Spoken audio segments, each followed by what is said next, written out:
You think your family should protect you, love you no matter what. Mine? They told me that our life would be better without you.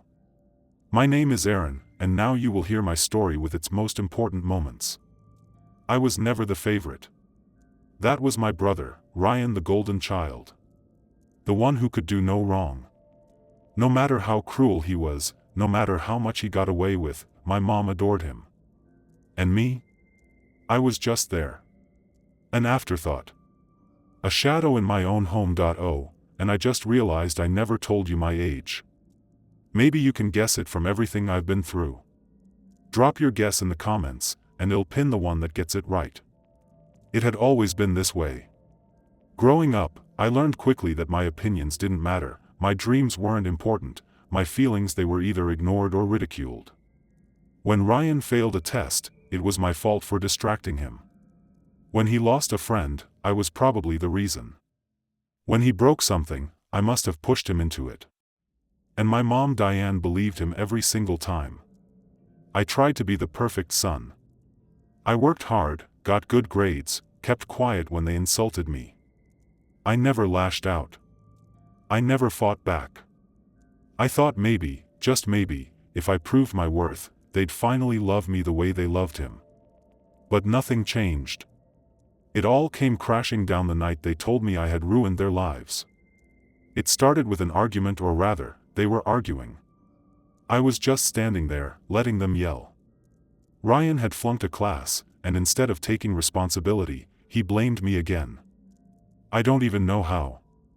Maybe I stressed him out just by existing. You've ruined our lives. He screamed. I barely had time to react before Diane echoed him. We'd be happier without you. That was it. The moment that broke me. I didn't cry. I didn't scream. I didn't beg them to take it back. I just nodded.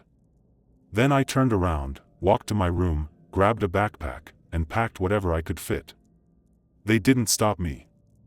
They didn't even watch me leave. And just like that, I was gone.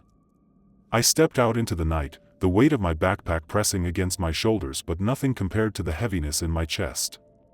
I walked without a destination, just putting distance between me and the house I had never truly called home. It was cold. I remember that vividly. The air bit at my skin, but I didn't shiver. I was numb. I had always thought leaving would feel dramatic, like in the movies, maybe with tears streaming down my face, or a last lingering look at the home I was abandoning. But there was none of that. No one ran after me. No one called my name. No one cared that I didn't know where to go. I had no plan. No safety net.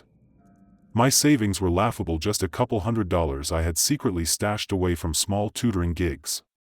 But I knew one thing for sure, I would never go back. I found a cheap motel for the night, paying for a single room with shaky hands. I stared at the bed but couldn't bring myself to lie down. Instead, I sat at the small desk, the dim yellow light flickering above me, and tried to figure out what to do next. I didn't have a degree. I didn't have connections. I barely had money. But I had one advantage: I had spent my entire life being ignored and underestimated. No one had ever handed me anything. If I was going to make it, I'd have to build something from nothing. I started with what I knew: studying. It sounded ridiculous at the time, but I was good at it. I had spent years excelling in school, tutoring other kids, helping people understand complex subjects. Maybe, just maybe, I could turn that into something. The next day, I walked into a small cafe, ordered the cheapest coffee on the menu, and used their free Wi-Fi to apply for every online tutoring gig I could find. I set my rates low, just enough to get people to notice me. At first, it was barely enough to survive. I lived off instant noodles and dollar store groceries. I rented a room in a shared apartment with 3 strangers who barely acknowledged my existence. But it was still better than where I had come from. Because every day, I woke up knowing that no one would scream at me. No one would blame me for their failures. No one would tell me I was ruining their lives. And that was enough. The months passed. My tutoring gigs grew. 1 client turned into 3. 3 turned into 10. Soon, I was making enough to move into a tiny studio apartment barely more than a box, but it was mine. And yet, through all of it, my family never called. Not once. Not on my birthday. Not on holidays. Not even to check if I was alive. It hurt, in the way old wounds do. Deep. Silent. Lingering.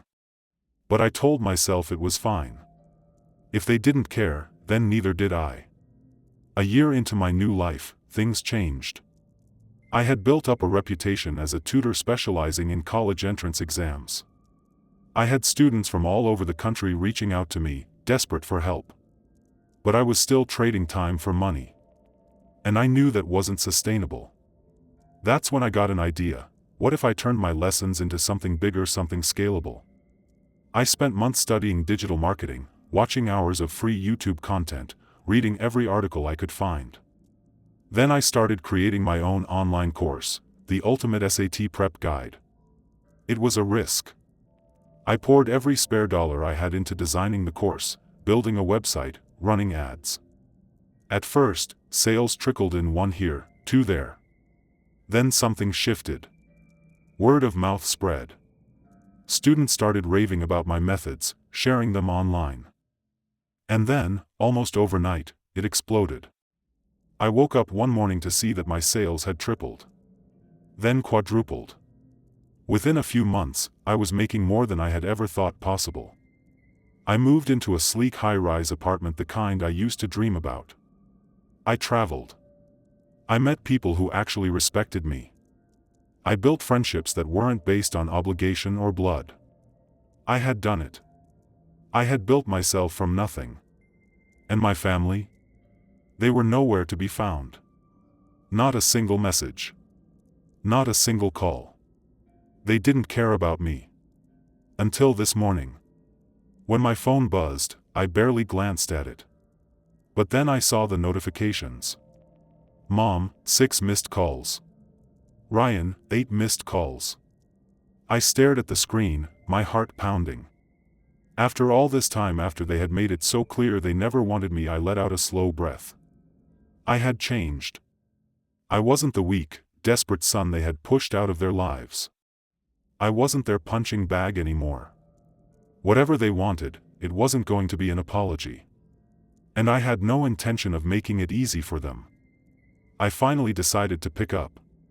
It was almost surreal, hearing her voice after so long. "Hello," I said, keeping my voice neutral. "Sweetie, please. We need to talk," Mom's voice trembled.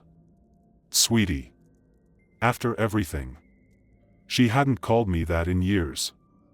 The fake tenderness stung. "What's going on?" I asked, not bothering to hide my disbelief. There was a long pause.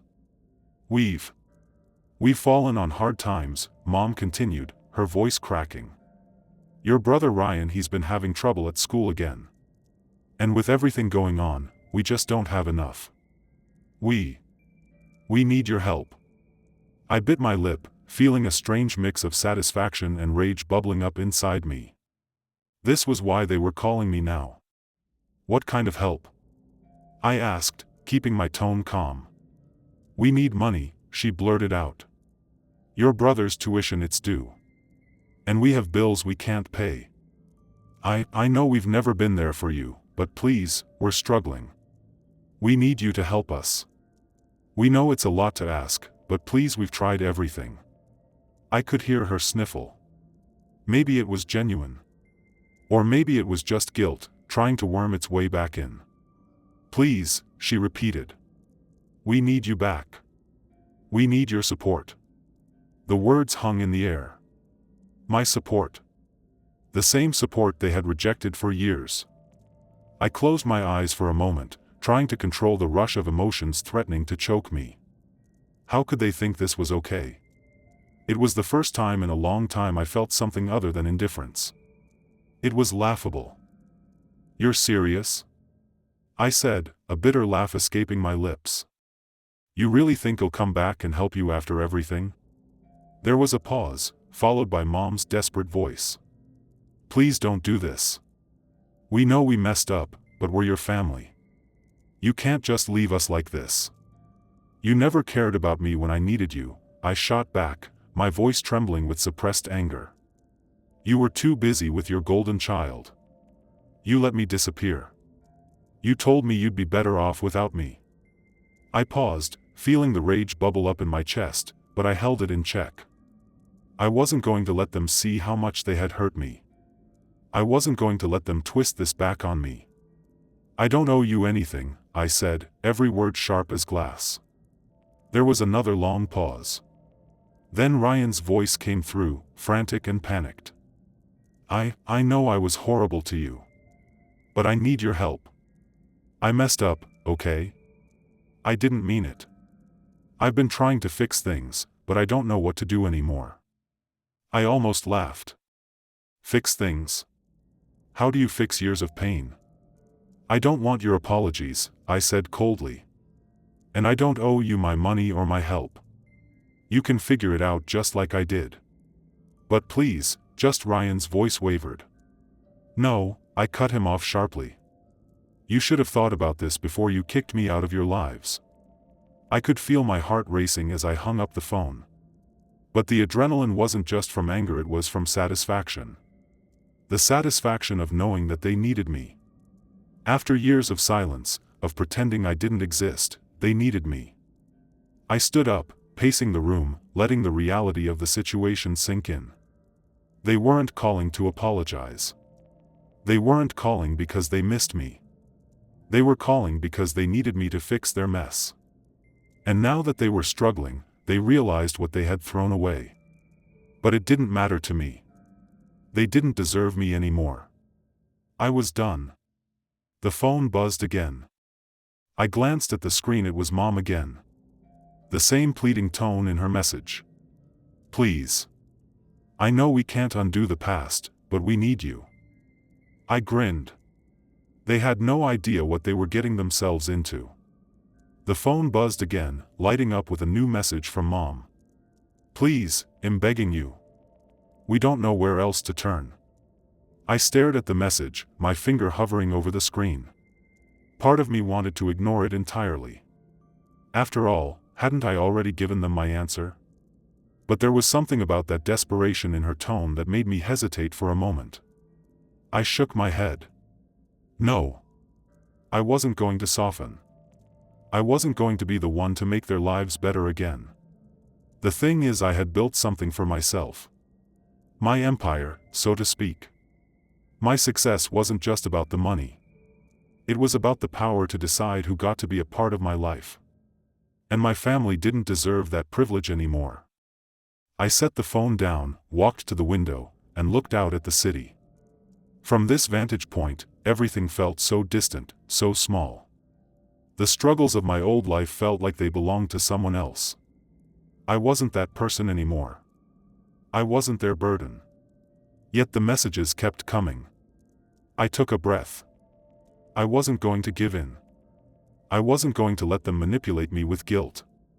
And yet, deep down, there was a flicker of something, maybe pity, maybe curiosity, maybe something darker. But I resisted. The next morning, I woke up to the sound of my phone vibrating on the nightstand again. A quick glance at the screen told me it was from Ryan this time. I hesitated. Should I even bother reading it? But my thumb swiped across the screen before I could think too long. The message came in. "I know I can't change the past, but I've been trying so hard to get into college. They rejected me. And now Mom's saying that if we don't get the money for the retake, I'll never make it. Please, please. I'm so sorry." I felt a pang of something unfamiliar. Not sympathy. Not guilt. But something that made me pause. Was this genuine? Was this really Ryan begging me? Or was he just playing his part? I took a deep breath, my hand shaking as I typed my response. "You never cared when I needed you. Why should I care now?" I hit send. And the weight that settled in my chest felt heavier than I expected. There was a part of me that felt cold, detached a protective armor I had built over the years. But another part of me, it wanted to believe him. But I couldn't. As the day went on, I continued working. But every time I glanced at my phone, there were more notifications. Calls. Texts. Voicemails. They were relentless. I could feel their desperation creeping through the screen, through the words. They were starting to crumble under the weight of their own choices. But what did they expect from me? They had made their bed. They had chosen their path. Now it was time for them to face the consequences. But then, at 7 p.m., I saw something that made my heart skip a beat. A message from Mom. I need to talk to you. This isn't just about money. I know I messed up, we messed up. But I'm asking you as a mother to come home. I need you. We need you. Please don't leave us like this. I stared at the message, my thumb hovering over the keyboard. For a second, I actually considered calling her back. Maybe I could hear her out. Maybe I could find some way to make this work. But then I thought of everything they had put me through, the way they had treated me like I didn't matter. I wasn't just going to forget that.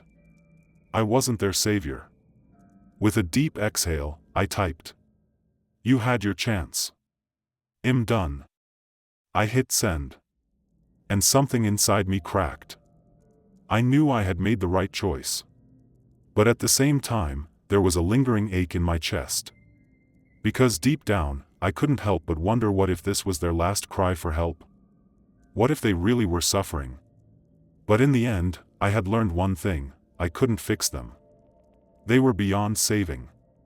And if they wanted anything from me, it had to be on my terms.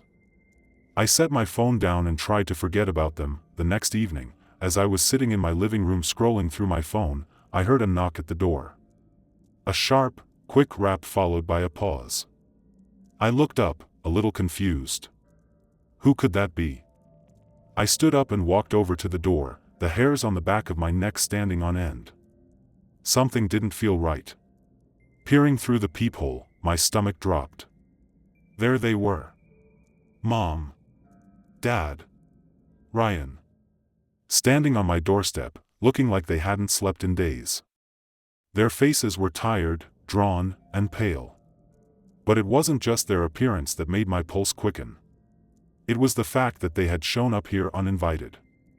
I froze for a moment, unsure of what to do. Part of me wanted to ignore them, to turn around and walk away, pretending I hadn't seen them. But the rage I had been bottling up came surging forward. I wasn't about to let them invade my space after everything they'd done. I opened the door just enough to see them fully. My heart was hammering in my chest. What are you doing here? I asked, my voice low but shaking with anger. Mom stepped forward first, her eyes wide with desperation. Please. Please, just hear us out, she pleaded, her voice trembling. I stared at her, the same woman who had told me she'd be better off without me. The same woman who had shoved me aside time and time again. And now she was standing on my doorstep, asking for help. What the hell are you doing here? I repeated, my tone rising. You think just because you show up at my door, I'm going to take you back? You think I'm going to forget everything you've done? Dad shifted uncomfortably behind Mom, but he didn't speak. Ryan stood next to him, his eyes on the ground, avoiding my gaze. We're sorry, Mom said, her voice breaking. We've been trying to reach you, but we know we've messed up. It's just so hard. And we don't know what else to do. You're the only one who can help us. The only one who can save us. I felt the anger rise up like a tidal wave. You didn't need me before. Why now? I snapped. You had years to fix this. Years. And you never once bothered to reach out, to make things right when it mattered. And now you think you can just show up here and make everything okay? They were silent for a moment, clearly taken aback by my coldness. Mom's eyes welled with tears, but I couldn't bring myself to care. We've been struggling, Mom continued, her voice a desperate whisper. We don't have money for rent. Your brother's future is slipping away. I don't know what else to do. Don't tell me you don't know what else to do, I said, my voice shaking with fury. You had choices. You made choices. And I wasn't part of them. But now that everything's falling apart, suddenly you want me? Mom took a step forward, her hand outstretched. Please, just listen. I slammed the door in her face. The sound reverberated through the house. The noise echoed in my ears, and for a second, I felt a rush of power. I could finally control this situation. But as I stood there, my hand resting on the door handle, something gnawed at me. Something twisted in my gut. It wasn't guilt. It was something worse. It was the realization that they had come here to me because they had nowhere else to turn. And they hadn't shown up because they wanted to fix our relationship. They hadn't come because they were truly sorry. They had come because they needed me. And I hated it. They didn't deserve me. But anger wasn't the only thing I felt. There was a part of me that wanted to hurt them, to let them see just how badly they had messed up. To make them feel the weight of their own actions. And the fact that they thought they could just show up on my doorstep, it made me angrier than anything else. I walked away from the door, leaving them standing on the other side. But they didn't leave. I could hear them talking outside, Mom pleading, Ryan crying, Dad trying to comfort them. I couldn't stand it anymore. The anger inside me was overwhelming, and I knew that if I didn't do something, I would regret it. So I opened the door again. There they were, still waiting. The desperation was written all over their faces. Mom's eyes were red from crying. Ryan's head hung low in shame. And Dad, he looked defeated, like a man who had lost everything and didn't know how to get it back. For a moment, I just stood there, taking in the sight of them, the family that had hurt me, the family that had made me feel worthless, invisible. And now they were here, asking for help. But what did I owe them? Nothing. I took a deep breath, then, without a word, I looked at them one last time. No. You don't get to come here and expect forgiveness just because you're struggling now. The words came out cold. Hard. Like a knife slicing through the tension. I didn't feel an ounce of regret as I said them. They deserved to hear the truth. You had years to fix this, I continued, my voice steady but firm. Years to realize what you lost. But you didn't care then. And I'm not going to be your solution now. I saw Mom open her mouth to protest, but I held up my hand, silencing her. I've built my life, my success from the ground up. And I'm not going to let you destroy it too. You don't get to come into my life and expect everything to magically change because you've hit rock bottom. Their eyes started to well up again, but I couldn't feel anything. No guilt. No remorse. Just a quiet satisfaction knowing I was finally putting myself first. Go, I said simply, my voice unwavering. Fix your own mess. I'm done. And with that, I closed the door for the last time. That I had become the person I always wanted to be, the person who didn't have to apologize for his success, the person who had learned to let go of the toxic parts of his past. I never heard from them again. Not a message. Not a call. And you know what? That was fine. It was a quiet peace I hadn't realized I'd been craving. As time went on, I came to understand something important. The people who hurt you, the people who abandoned you, are not the ones you should be looking to for validation. You are the one who matters. You are the one who gets to decide your future. And in the end, I had learned one very simple truth. You can't keep giving to people who never gave you anything back. The door had closed. For good.